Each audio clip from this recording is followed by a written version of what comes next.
Assalamualaikum warahmatullahi wabarakatuh. Salam sejahtera bagi kita semua.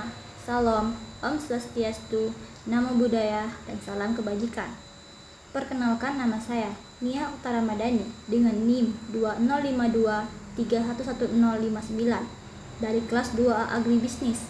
Menurut pendapat saya, penegakan hukum di Indonesia yang menangani kasus korupsi masih sangat mengalami tantangan dalam upaya pemberantasannya. Sebagai contoh, Indeks Perilaku Anti Korupsi atau IPAK masyarakat Indonesia terpantau semakin memburuk, turun 0,01 poin dibandingkan tahun sebelumnya, sebesar 3,92 poin atau skala 0-5. Hal ini mengisyaratkan bahwa sikap masyarakat kian permisif terhadap perilaku korupsi yang sangat memprihatinkan bagi upaya penegakan hukum pemberantasan kasus korupsi.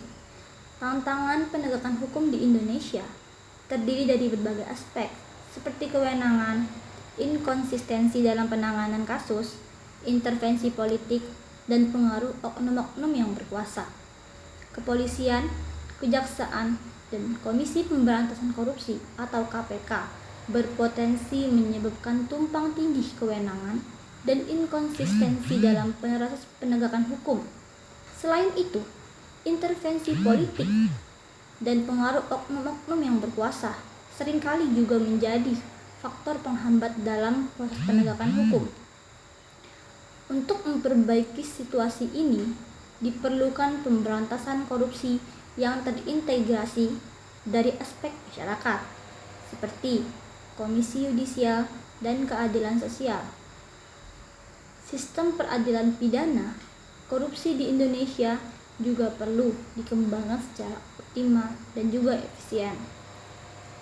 Selain itu, perlu dilakukan pengembangan hukum pidana korupsi seperti menerapkan asas equality before the law dalam penyidikan tindak pidana korupsi. Penerapan asas supremasi hukum dalam berbagai perspektif juga diperlukan. Untuk meningkatkan kinerja penegak hukum dalam perkara kasus korupsi, maka diperlukan pengembangan hukum pidana korupsi, pengelolaan data kuantitatif dan kualitatif, analisis kualitatif, dan kompilasi laporan hasil pemantauan. Untuk melawan korupsi yang semakin merajalela, masyarakat secara sadar atau tidak sadar harus menjadi korban utama, sementara negara harus menanggung kerugian material dan non-material yang sangatlah besar. Baiklah, sekian dari saya. Kurang dan lebih saya mohon maaf. Wassalamualaikum warahmatullahi wabarakatuh.